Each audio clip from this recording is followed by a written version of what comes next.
यो शरीरै केही समयको लागि भगवानले हामीलाई धर्म कर्म गर्नको लागि कमाउनको लागि यो शरीर दिनुभएको हो के बुझ्नको लागि।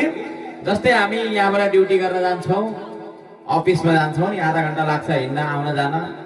अफिसमा जानको लागि हामीलाई के चाहिन्छ? गाडी चाहिन्छ क्या एउटा। अब बिहानै उठ्यो, खानासाना खायो, गाडीमा चढ्यो, अफिस गयो, फेरि घर आयो, त गाडीले कति सेवा गरेको छ।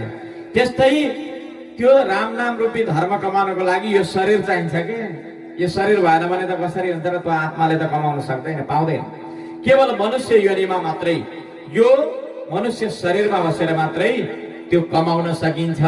न देवताहरूले कमाउन पाउँछन्, न पितृहरूले कमाउन पाउँछन्। केवल कमाउन पाउँछन् त कसले? मनुष्यहरूले। मनुष्य शरीरमा आएर कमाएर स्वर्ग जाने हो कि वैकुण्ठ जाने हो कि खर्च पर्च कति जुटाउनु हो, त्यही अनुसार त्यही लोकहरू प्राप्त हुन्छ। यस्तो कुरा यहाँ बताउनु भएको छ।